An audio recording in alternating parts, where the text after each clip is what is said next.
야고보서 1장 16절에서 18절까지 말씀 보도록 하겠습니다.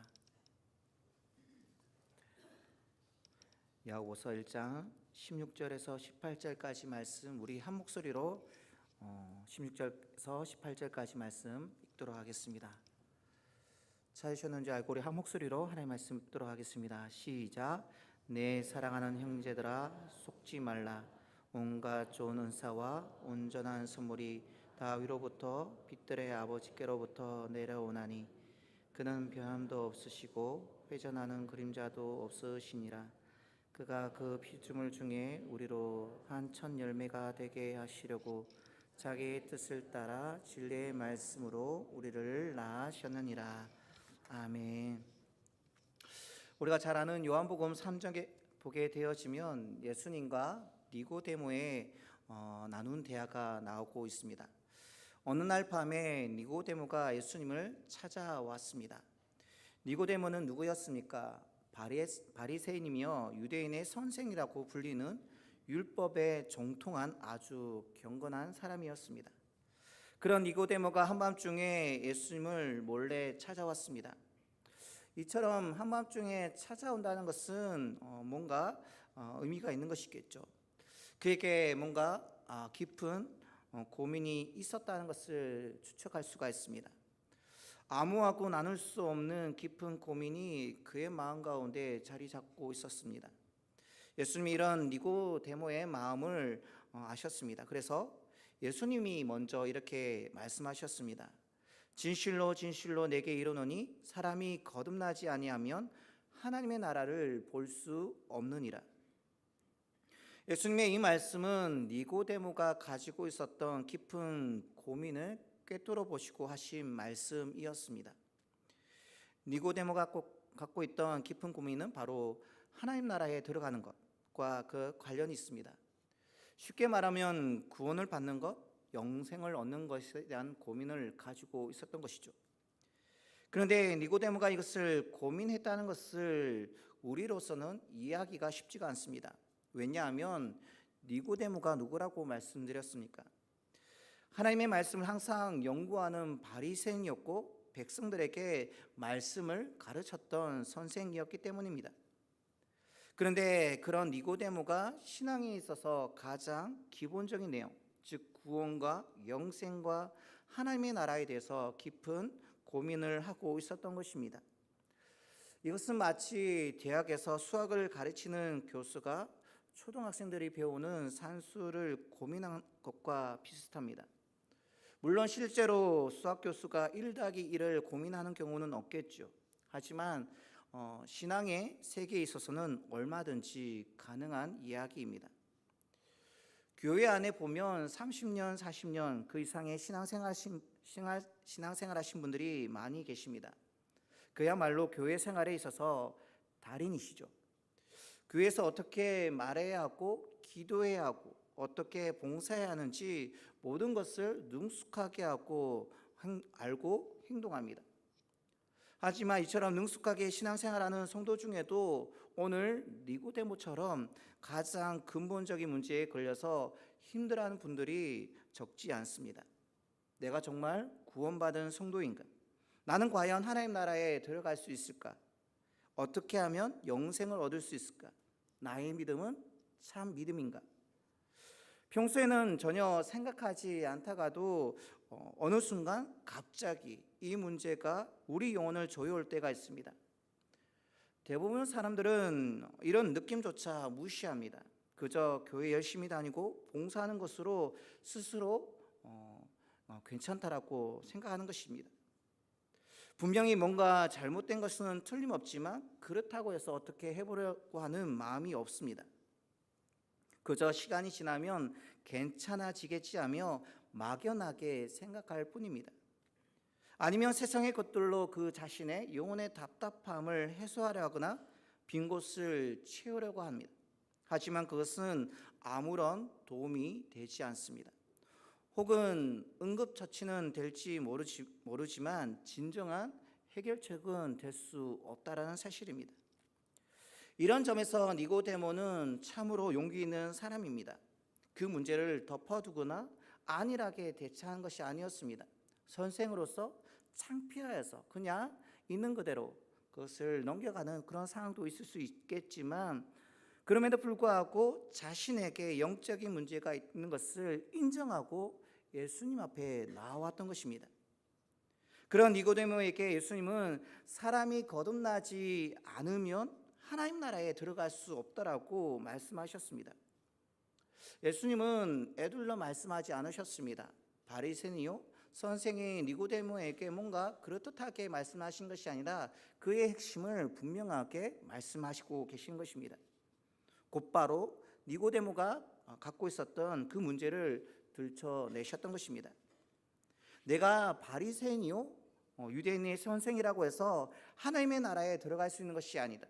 내가 하나님의 말씀을 잘 알고 누구보다도 경건한 삶을 살아갔다고 해서 그것 때문에 하나님 나라에 갈 수 있는 것이 아니다. 온전히 내가 반드시 거듭나야지만 하나님 나라에 들어갈 수 있다라고 말씀하신 것입니다. 이것은 그에게 충격적인 말씀입니다. 이것을 오늘날로 우리가 생각해 본다면 내가 직분자라고 해서 하나님 나라에 들어갈 수 있는 것이 아니다. 내가 기독교 집안에 모태신앙으로 태어나서 많은 전도와 열심을 가지고 봉사하고 구제를 했다고 해서 그것 때문에 하나님 나라에 들어갈 수 있는 것이 아니다. 내가 하나님 나라에 들어가려면 온전히 거듭나야지만 갈 수 있다라는 것입니다. 이 말씀은 우리의 정신을 번쩍 들게 하는 말씀이 아닐 수 없습니다. 사람이 거듭나는 것 외에는 하나님 나라에 들어갈 수 있는 방법이 전혀 없다는 사실입니다. 그렇다면 사람이 거듭난다는 것은 과연 무슨 뜻을 의미하는 것일까요? 니고데모는 사람이 어머니 뱃속에 다시 들어갔다가 다시 나와야 되느냐고 물었습니다. 예수님의 말씀을 문자 그대로 그는 이해했던 것입니다. 하지만 예수님은 당연히 그런 뜻으로 하신 말씀이 아니었습니다. 요한복음 3장 5절에 보시면 예수께서 대답하시되 진실로 진실로 내게 이르노니 사람이 물과 성령으로 나지 아니하면 하나님의 나라에 들어갈 수 없느니라. 하나님께서 말씀하신 거듭남이란 육체의 거듭남이 아니라 바로 영적인 거듭남이요 물과 성령으로 거듭나는 것을 말씀하고 계시는 것입니다. 그런데 여기서 말하고 있는 물과 성령이란 무엇을 말하는 것일까요? 여기에서 말하는 물은 바로 우리가 세례를 베풀 때 사용하는 물을 뜻합니다. 즉 물세례인 것이죠. 그런데 물세례는 그 자체로 효력이 있는 것이 아닙니다. 물세례는 그림자요 실체는 따로 있습니다. 그 실체가 바로 무엇입니까? 성령입니다.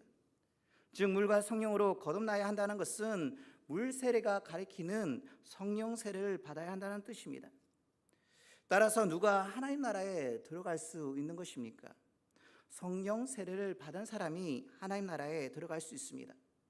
성령 세례를 통해서 새 사람으로 거듭나야지만 하나님 나라에 들어갈 수 있습니다.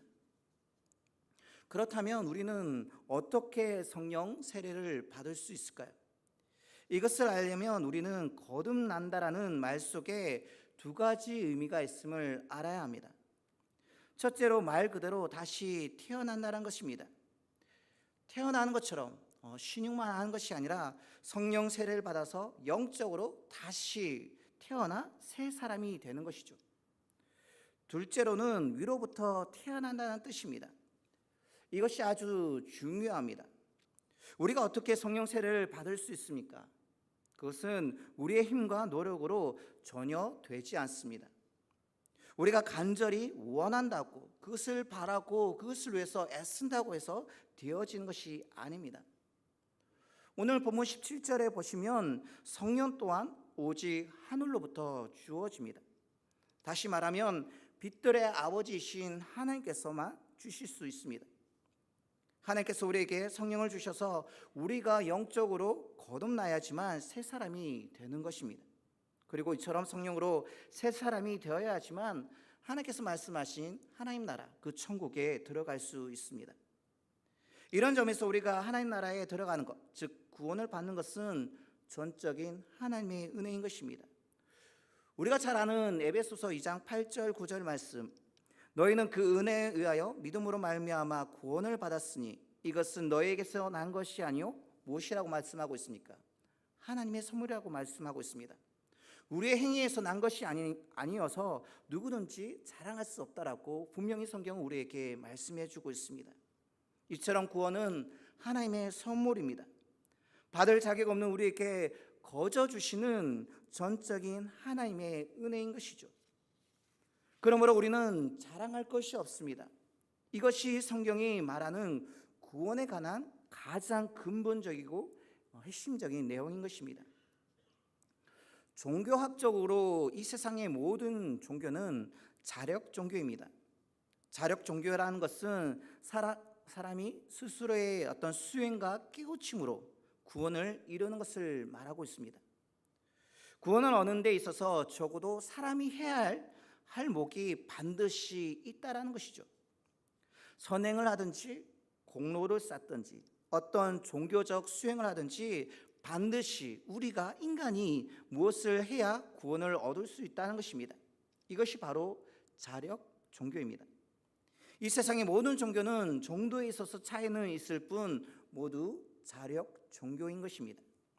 하지만 우리가 믿는 기독교는 아닙니다. 우리가 믿는 기독교는 타력 종교입니다. 타력 종교는 구원이 인간의 힘이나 노력으로 절대 얻을 수 없고 오직 하나님의 은혜로만 주어진다는 것입니다.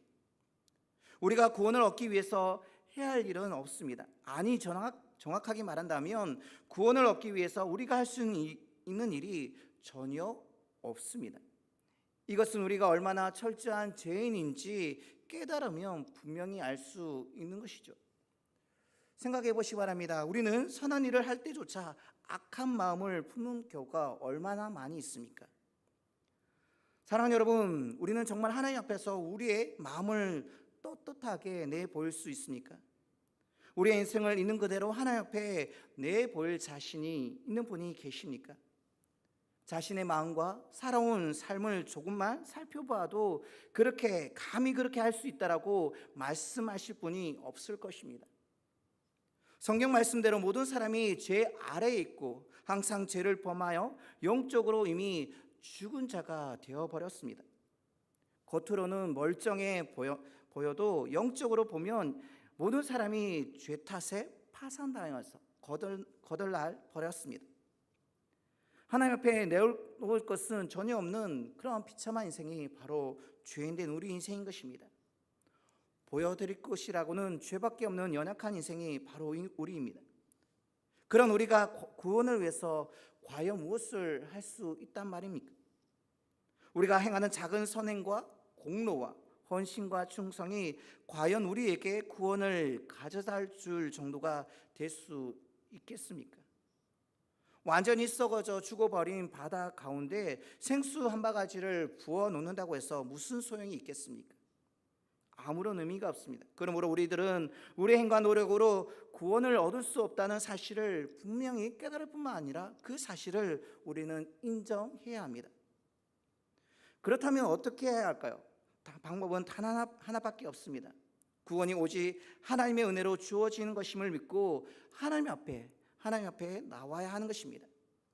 우리가 멸망받아 마땅한 죄인인 것을 인정하고 오직 하나님만이 우리를 구원해 주실 수 있음을 믿고 그분만을 의지해야 합니다. 오직 하나님만이 우리의 죄를 씻어 주실 수 있고 성령으로 새 사람이 되게 하신다는 것을 알아야 하는 것이죠. 이것이 오늘 오전에 행했던 세례에 담긴 의미입니다. 세례식은 단지 세례받는 분들만을 위한 의미 있는 시간이 아닙니다. 세례는 하나님이 우리에게 주신 구원이 무엇인지 어떤 것인지를 눈으로 볼 수 있도록 하는 것입니다. 그래서 성찬과 세례를 성례라고 거룩한 예식이라고 부르는데 성례를 보이는 말씀이라고 부르는 것입니다. 세례는 단지 머리에 물을 3번 뿌리는 예식 정도로만 생각하시면 안 되는 것입니다. 물을 뿌리는 그 안에 많은 의미가 담겨져 있습니다. 앞서 말씀드린 대로 물 세례는 무엇보다 성령 세례를 뜻합니다. 비록 물을 뿌리지만 그것을 통해서 하늘로부터 성령께서 성도에게 임하는 것을 보여주는 것입니다. 이처럼 성령 세례를 받으면 옛사람은 죽고 새 사람으로 거듭나게 되어집니다. 그리고 성령으로 거듭나 새 사람이 되어지면 이제는 예전에 살았던 죄된 그런 우리의 모습을 벗어버리고 하나님의 뜻에 순종하는 삶을 살아가게 되어진다는 사실입니다. 우리의 욕심과 욕망을 내려놓고 하나님 뜻하시는 바 그 말씀을 따라 살아가는 삶을 살아가게 되는 것이죠. 이것이 세례 안에 담겨진 내용인 것입니다. 오늘 우리가 함께 읽은 본문의 말씀이 이러한 세례의 의미를 잘 설명해 주고 있습니다. 18절입니다. 그가 그 피조물 중에 우리로 한 첫 열매가 되게 하시려고 자기의 뜻을 따라 진리의 말씀으로 우리를 낳으셨느니라. 이 말씀에는 세례를 포함하는 세 가지 중요한 사실이 들어 있습니다. 첫째는 하나님의 뜻을 따라 우리가 구원받았다는 사실입니다. 우리가 우리 의지를 가지고 하나님 앞에 나왔다고 생각할 수 있겠지만 전적인 하나님의 은혜요, 하나님의 뜻임을 우리는 깨달아야 할 것입니다. 앞서서도 강조하였지만 우리의 구원은 우리의 힘이나 노력으로 얻을 수 있는 것이 아닙니다. 오직 하나님의 은혜입니다.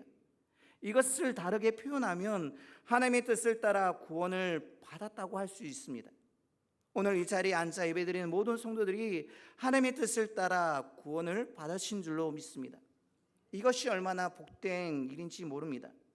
왜냐하면 하나님의 뜻은 결코 변함이 없으시고 뜻하신 것을 반드시 이루시는 분이시기 때문에 그렇습니다. 사람은 아침과 저녁이 다릅니다. 상황과 형편에 따라서 그 마음의 뜻을 저버릴 수가 있습니다. 하지만 하나님은 변하지 않으시는 신실한 하나님이십니다. 그 하나님의 뜻은 분명히 이루어진다는 사실입니다. 그러므로 하나님의 뜻을 따라 우리가 구원을 받았다면 우리의 구원은 결코 변함이 없습니다. 비록 우리는 연약하고 부족하여서 죄에 넘어질 수도 있고 어떨 때는 하나님을 의심할 수가 있습니다. 정말 하나님은 살아계시는지, 하나님은 나를 사랑하고 계시는지 의심하여서 하나님과 멀어질 수도 있습니다. 심지어 하나님을 떠날 수 있을지도 몰라도 그런 우리를 하나님이 그저 내버려 두시지 않는다는 사실입니다. 하나님의 뜻을 이루시기 위해서 우리를 붙들어 반드시 구원받는 성도의 자리에 다시 서게 하실 것입니다. 둘째로 진리의 말씀으로 우리를 낳으셨다라고 말씀하고 있습니다. 여기서 진리의 말씀은 곧 복음입니다. 사랑하는 여러분, 복음이 무엇입니까? 예수님께서 하나님이신 예수님께서 이 땅 가운데 오셔서 십자가를 지실 뿐만 아니라 부활하셨다는 것이 바로 복음인 것입니다. 이 복음을 듣고 믿으면 구원을 받습니다. 그러므로 우리는 착각해서는 안 되는 사실이 있습니다. 세례 그 자체가 우리를 구원하는 것이 아니라는 사실입니다. 실제로 이런 경우가 있습니다. 믿지 않은 부모가 의식을 잃고 병상에 누워 있습니다. 의사는 더 이상 가망이 없다고 말합니다. 이때 자녀들의 마음이 애가 탑니다. 부모가 구원받아야 할 텐데 그렇지 못할까 봐 걱정하는 것입니다. 그래서 목사에게 와서 상담합니다. 세례를 줄 수 있느냐는 것이죠. 물론 자녀들의 애타는 마음은 정말 이해가 되어집니다. 하지만 이것은 세례를 잘못 이해하는 것입니다. 세례는 구원의 수단이 아닙니다. 세례는 구원받게 하는 것이 아니라 구원받은 것을 확인하는 것입니다. 그러므로 아무리 세례를 받았다고 하더라도 우리 마음 가운데 믿음이 없다면, 하나님이 나의 구주, 나의 하나님, 온전한 그 믿음이 없다면 아무런 소용이 없는 것입니다. 세례를 받는다고 해서 성령이 자동적으로 우리에게 와서 우리를 거듭나게 하는 것이 아닙니다. 이미 성령께서 오셔서 거듭난 사람이 그것을 확인하면서 받는 것이 바로 세례입니다. 그러므로 구원은 세례가 아니라 오직 하나님의 말씀, 복음으로 말미암아 주어지게 되는 것이죠. 우리는 복음을 듣고 그것을 믿음으로 말미암아 구원을 받게 되며 세례는 그것을 확인하는 것임을 우리는 꼭 기억해야 할 것입니다. 셋째로 피조물 중에 우리로 한 첫 열매가 되게 하신다는 사실입니다. 세례는 우리가 성령으로 말미암아 옛사람에서 새 사람으로 거듭나는 것을 눈으로 보여주는 것이라고 말씀드렸습니다. 여기서 새 사람이 된다는 것을 오늘 본문 말씀은 첫 열매가 되게 하신다라고 표현하고 있습니다. 그런데 첫 열매란 구약 이스라엘 백성들이 맥추절에 첫 수확물을 하나님께 제사로 드렸던 것을 뜻합니다. 그들은 제일 먼저 익은 곡식 중에 가장 좋은 것을 하나님께 제사로 드렸는데 이것이 바로 첫 열매입니다. 하나님께서 우리를 구원하신 목적이 첫 열매가 되게 하시기 위해서라고 말씀하고 있습니다. 이것은 구원받은 우리가 이 땅 가운데 사는 분명한 목적이 있음을 알려주는 것입니다. 그 목적은 새 사람으로, 옛사람의 모습이 아닌 거듭나서 새 사람으로 하나님을 기쁘시게 하는 삶을 사는 것입니다. 제가 청년 순장들과 순모임을 하기 위해서 교재를 공부하는데 마지막에 청년 순장에게 마치는 기도를 부탁했습니다. 순장이 기도하는데 그 첫 부분이 기가 막혔습니다. 하늘의 삶을 이 땅에서 살게 하신 하나님. 이 기도는 하나님께서 우리를 구원하신 목적을 정확하게 표현한 것입니다. 하나님이 우리를 구원하신 후에 왜 곧바로 이 죄 많은 세상에서 떠나 천국으로 데려가지 않고 이 땅 가운데 살게 하실까요? 하늘의 삶을 이 땅에서 살게 하시도록 하기 위해서 그렇게 하시는 것입니다. 새 사람이 되어 더 이상 죄에 매이지 않고 정욕과 쾌락에 그런 어떤 매이는 삶이 아닌 하나님의 뜻을 이루는 복을 누리며 살라고 우리를 구원해 주신 것입니다. 물론 가장 복된 삶은 천국에서 완성될 것입니다. 하지만 우리는 이 땅에서 마치 첫 열매처럼 천국에서의 삶을 이미 살기 시작한 것입니다. 세상 사람들은 그런 우리의 모습을 보고 천국의 영광을 보고 하나님의 은혜의 역사를 경험하게 되는 것이죠. 내가 만난 주님, 나의 삶 가운데 찾아오셔서 나를 변화시키신 주님을 거듭난 삶을 통해서 세상 사람들에게 보여주기 위해서 이 땅 가운데 살아가게 하시는 것입니다. 그러므로 세례는 단지 물을 뿌리는 그런 예식이 아닙니다. 세례는 우리의 구원이 오직 하나님의 뜻, 하나님의 은혜로 말미암아 주어진 것이고 또한 하나님의 말씀, 복음으로 주어진 것임을 우리로 알게 하신 것입니다. 또한 세례는 우리의 옛사람이 죽고 새 사람으로 거듭나 하나님 앞에 첫 열매로 드려진 것을 뜻하는 것입니다. 사랑하는 여러분, 그러므로 우리 구원받은 우리들이 이제 새 사람이 되었음을 알고 더 이상 이 세상 사람들처럼 헛된 삶을 살아서는 안 되는 것입니다. 새 사람을 답게 하나님 뜻대로 살아야 하는 것이죠. 첫 열매로서 우리의 삶을 하나님께 올려드려야 합니다. 우리의 삶을 통해 세상 사람들이 천국을 보게 하고 하나님의 은혜를 느끼도록 해야 하는 것입니다. 이것이 우리가 받은 세례, 오늘 또 2부 예배 가운데 베풀어진 세례에 담긴 의미입니다. 이러한 사실을 기억하며 구원받은 하나님의 백성으로서 거룩한 성도로서 하나님의 은혜에 날마다 감사하며 새 사람으로 이 땅 가운데 살아가는 우리 모두가 되어지기를 소망합니다. 오늘 예배하는 우리 모든 삶이 하나님께서 받으시는 귀한 첫 열매로서 드려지는 우리가 되어지기를 주님의 이름으로 축원드립니다. 사랑하는 하나님, 오늘 종료주일을 통해서 하나님 은혜가 안에서 세례와 성찬의 그 성례를 허락하신 주님 감사드립니다. 단순히 시간이 되어서 받게 되어지는 세례와 성찬이 아닌 그 안에 깊은 의미를 깨닫게 하셔서 오직 거듭남의 하나님의 사람으로서 성도로서의 삶을 살아갈 수 있는 우리의 삶이 될 수 있도록 주여 축복하여 주시옵소서. 거듭나 새 사람으로서 이 땅 가운데 더 이상 죄된 그런 욕심에 따라 썩어져갈 세상을 섬기는 그 세상을 따라 살아가는 저희 삶이 되지 아니하도록 하시고 오직 하나님의 말씀에 순종하여 하나님의 뜻을 이루어갈 수 있는 우리 모두가 될 수 있도록 주여 축복하여 주시옵소서.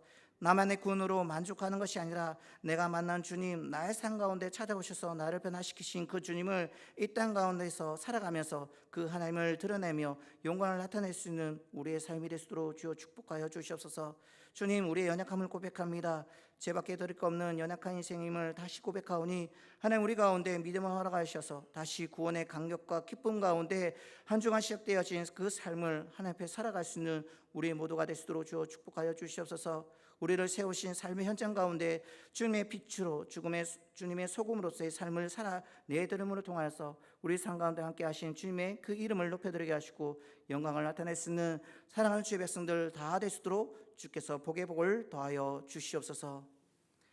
지금은 예수 그리스도의 은혜와 하나님의 크신 사랑과 성령님의 위로 교통 역사하심이 성령으로 거듭나 새 사람으로 이 땅 가운데 하늘의 삶을 살아가기를 결단하며 기도하는 사랑하는 성도들의 머리 위와 그 상 가운데 지금부터 영원토록 함께 하시기를 우리 구주 예수 그리스도 받들어 축원하옵나이다. 아멘.